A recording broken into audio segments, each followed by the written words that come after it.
eu presenciei tudo aquilo, acabou que eu que fui o menos afetado, digamos, fisicamente, digamos assim, porque eu tava mais afastado na hora que eu entrei, lá É porque você é no... jovem e leve, Batista. Você corre mais rápido que os outros, é só por isso. Pode ser também. E o Bétega, infelizmente, foi o que conseguiram puxar e assim, eu sempre utilizo a palavra tortura porque a experiência que eu tive foi de tortura, assim mesmo. Porque eu ouvia o Bétega, né, gritando e tal, ouvia as madeiradas. Então, foi algo, assim, realmente foi terrível, assim, terrível. Esse trecho do vídeo pode ser alvo de corte malicioso, é bom a gente deixar Que claro. isso, Se cara. ouvir as madeiradas e os gritos, Eu falando mó sério aqui, né? Falando um negócio mó triste. Aí chega o Bisoto, não podia ser outra pessoa, né, cara? Só que isso levanta questões que a gente pode tentar fazer uma. Levanta várias questões, né? Primeiro, aquele centro do Conviva lá, todo jogado, sendo que a Universidade Federal de Santa Catarina tem um orçamento bilionário. Como é que está sendo a gestão da educação, do ensino superior? Como é que se deu a política de expansão do ensino superior no Brasil? Eu vou falar um pouquinho sobre isso aqui, tem alguns gráficos, tem um artigo para mostrar também. Uh, e tem outras questões, né? Como é que funciona esse negócio dos movimentos estudantis? Quem que eram aquelas pessoas que estavam lá? Eram estudantes? Não eram? Tinham ligação com quem? Tem conivência da universidade? Ou da galera ali técnico-administrativa da universidade? O que de fato aconteceu? Então esse que é o problema. Se quiser fazer aí um overview por cima, pode dar-lhe. Batista, eu acho que para a gente ter uma conversa séria sobre isso, nós temos que começar com uma autocrítica do campo da direita. A direita entregou as universidades para a esquerda, isso é inegável. A esquerda tomou as universidades, e não foi ontem, não foi no governo Lula, foi muito antes do PT chegar ao poder. A esquerda fez das universidades um bunker para formar o Estado-Maior da tomada de poder esquerdista no Brasil. Veio das universidades. Depois eu vou aprofundar mais a história da fundação das universidades no Brasil. Foi uma coisa caótica. Eu até fui dar uma pesquisada antes de entrar aqui para não falar nenhuma bobagem. E como tudo no Brasil foi na base do improviso. Cria uma faculdade aqui, depois outra ali, depois outra acolá. A primeira universidade real do Brasil vai surgir nos anos 30, que é a USP em São Paulo, com o tripé ensino, pesquisa e extensão, que é o que define uma universidade moderna. Então, tem esse problema histórico. A direita deixou as universidades de lado e a esquerda tomou. Nos últimos 20, 30 anos, aí você passa por um processo que torna mais agudo isso ainda, que é onde vai contaminar de vez as universidades. E para ficar bem na nossa época, e eu falei isso aqui você estava lá no dia, no encontro, no mini congresso que o MBL de Santa Catarina promoveu. A esquerda sofre uma grande derrota em 2016, da qual o MBL é o principal protagonista, que é o impeachment. Aí vem impeachment, vem governo Temer, vem Bolsonaro eleito, vem Lula preso. Muita coisa aconteceu com a esquerda no Brasil. Sobrou o que para a esquerda nesse período de refluxo, em que eles perdiam tudo, em que o PT teve o pior resultado de prefeituras da sua história em 2020, bancada reduzindo na Câmara, bancada reduzindo nos estados, sobraram as universidades. E eles passaram a tratar as universidades, os americanos têm uma expressão sobre isso, a New Left americana cunhou a expressão, que é o tal do safety space. Que é um negócio que os cristalzinhos têm que ter um lugar seguro, que eles vão ser protegidos de discurso de ódio, de preconceito, de tudo. Enfim, é um negócio clássico dessa geração atual, que palavras machucam, palavras sérias. A UFSC em Santa Catarina, ela tem um peso ainda maior nesse sentido, porque Santa Catarina é um estado conservador.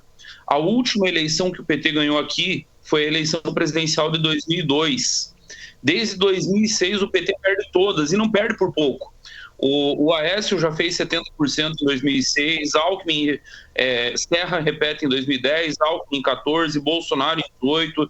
Então faz 20 anos que a esquerda toma surras homéricas em Santa Catarina. Sobrou o que para eles? Sobrou a universidade. E aí, quando os inimigos públicos vão lá e mostram que o espaço de convivência está reduzido a uma cracolândia, que há tráfico de drogas no espaço de convivência, que aquilo está virado num chiqueiro, Eles sentiram como se fosse uma agressão de fato, e por isso, na cabeça daquela gente perturbada, era legítimo reagir violento.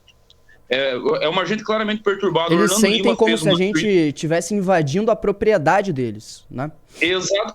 E mais, não só a propriedade, o espaço seguro, onde eles tinham certeza que era o único lugar em Santa Catarina que eles não seriam questionados, que eles não seriam expostos, que eles poderiam viver essa vida de merda que eles vivem. Eu quero abrir um parênteses, Batista, porque assim, a gente tem que ter um cuidado, que é não reduzir a UFSC ao que os inimigos públicos expuseram. A UFSC não é só aquilo ali.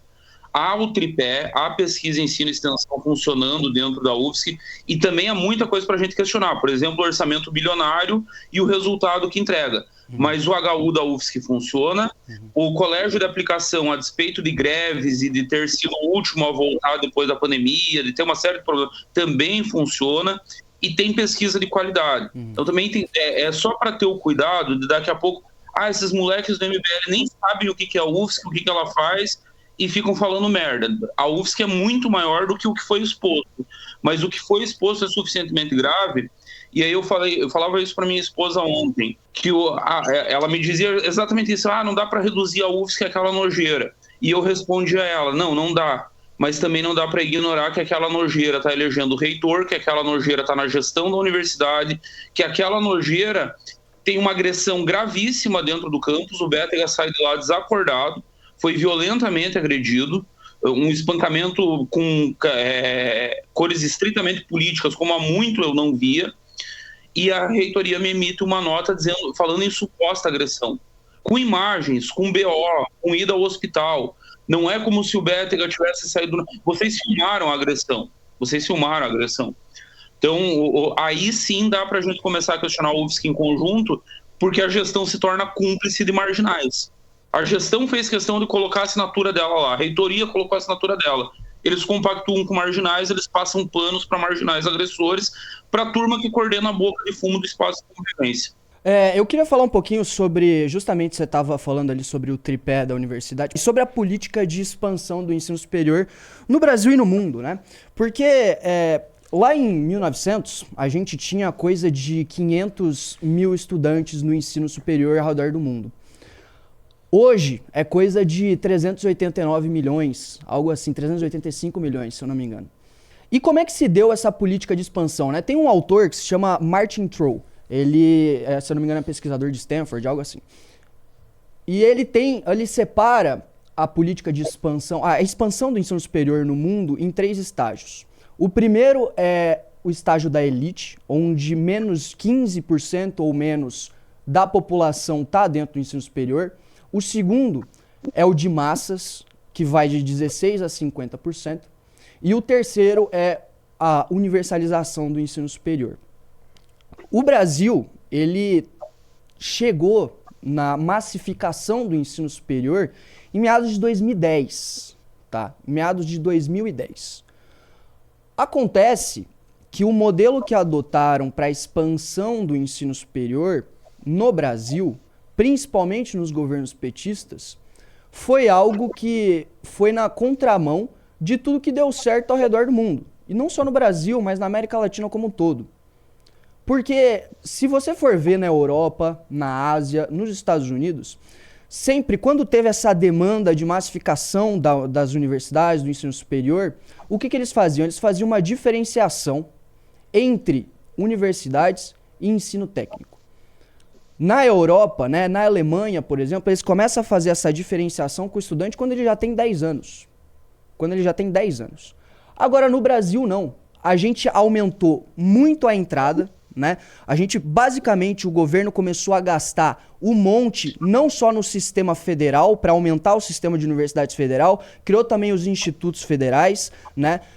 Mas também subsidiando as instituições privadas de ensino que tentavam entrar no mesmo sistema de universidade, que é a Research University, que é justamente esse tripé aí que o Bisu estava falando, e acabava criando uma desigualdade muito grande, e no final o que causou são 2 coisas.